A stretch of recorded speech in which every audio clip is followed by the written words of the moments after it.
Bismillahirrahmanirrahim. Assalamualaikum warahmatullahi wabarakatuh. Di sini saya akan mempresentasikan tugas UTS dari matkul Landasan Pendidikan yang bertemakan pendidikan masa Orde Lama dan Orde Baru. Pendidikan masa Orde Lama secara umum, pendidikan Orde Lama sebagai wujud interpretasi pasca kemerdekaan di bawah kendali kekuasaan Soekarno cukup memberikan ruang bebas terhadap pendidikan. Pemerintahan yang berasaskan sosialisme menjadi rujukan dasar bagaimana pendidikan akan dibentuk dan dijalankan demi pembangunan dan kemajuan bangsa Indonesia di masa mendatang.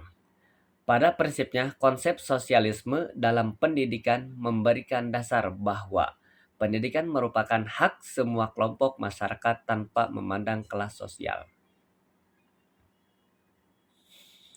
Di bawah Menteri Pendidikan Ki Hajar Dewantara dikembangkan pendidikan dengan sistem AMONG berdasarkan asas-asas kemerdekaan, kodrat alam, kebudayaan, kebangsaan, dan kemanusiaan yang dikenal sebagai Panca Dharma Taman Siswa dan semboyan ing ngarso sung tulodo ing madyo mangun karso tutwuri handayani pada 1950. Diundangkan pertama kali peraturan pendidikan nasional yaitu Undang-Undang Nomor 4 1950 yang kemudian disempurnakan menjadi Undang-Undang Nomor 12 1954 tentang dasar-dasar pendidikan dan pengajaran di sekolah pada 1961. Diundangkan Undang-Undang Nomor 22 1961 tentang pendidikan tinggi dilanjutkan dengan Undang-Undang Nomor 14 1965 tentang Majelis Pendidikan Nasional dan Undang-Undang Nomor 19 1965 tentang pokok-pokok sistem pendidikan nasional Pancasila. Pada masa akhir pendidikan Presiden Soekarno, 90% bangsa Indonesia berpendidikan SD. Kurikulum pendidikan pada masa Orde Lama sebagai berikut. Yang pertama, rentang tahun 1945 sampai 1968. Pada masa tersebut, siswa lebih diarahkan bagaimana cara bersosialisasi dengan masyarakat. Proses pendidikan sangat kental dengan kehidupan sehari-hari. Aspek efektif dan psikomotorik lebih ditekankan dengan pengadaan pelajaran kesenian dan pendidikan jasmani. Oleh karena itu, yang lebih penting adalah bagaimana menumbuhkan kesadaran bela negara. Yang kedua, rencana pelajaran terurai 1952. Kurikulum ini lebih merinci setiap mata pelajaran yang disebut rencana pelajaran terurai 1952. Silabus mata pelajarannya jelas sekali dan seorang guru mengajar satu mata pelajaran. Yang ketiga, kurikulum 1964. Fokus kurikulum 1964 adalah pada pengembangan daya cipta, rasa, karsa, karya, dan moral Pancawardhana. Mata pelajaran diklasifikasikan dalam 5 kelompok bidang studi. Moral, kecerdasan, emosional atau artistik, keterampilan, dan jasmaniah.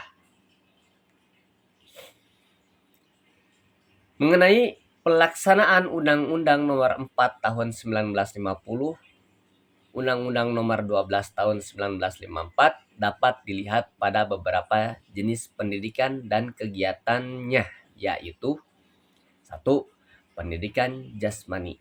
Di Indonesia, Departemen Olahraga mengejar prestasi olahraga.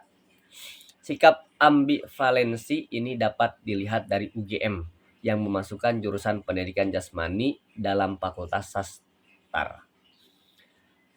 Pedagogik dan filsafat yang berarti dalam ilmu kerohanian di Universitas Indonesia yang akademi pendidikan jasmaninya ada di Bandung.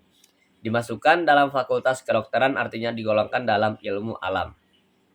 Yang kedua, pendidikan orang dewasa. Pendidikan orang dewasa ini lebih dikenal dengan pendidikan masyarakat yang diselenggarakan oleh Jawatan Pendidikan Masyarakat. Kegiatan pendidikan masyarakat ditentukan menurut kebijakan pemerintah berdasarkan atas surat keputusan Menteri PP dan K tanggal 15 Februari 1961 nomor 4223 atau KAB dalam pasal 17 disebutkan A. Merencanakan, memimpin, menggiatkan, dan mengawasi pemberantasan buta huruf. B. Merencanakan, memimpin, menggiatkan, dan mengawasi pengetahuan umum. C. Mengusahakan buku-buku untuk mengisi perpustakaan rakyat, mengikuti dan membantu perkembangan gerakan pramuka. E.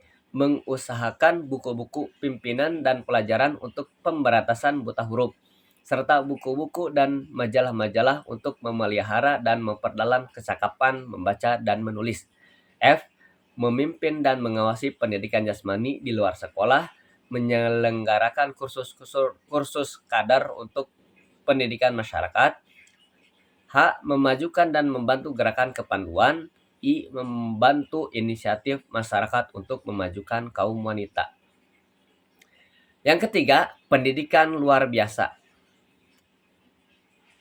Kebanyakan pendidikan semacam ini banyak dikelola oleh yayasan-yayasan, sedangkan pemerintah turut memberi bantuan material, fungsional, dan tenaga pengajar.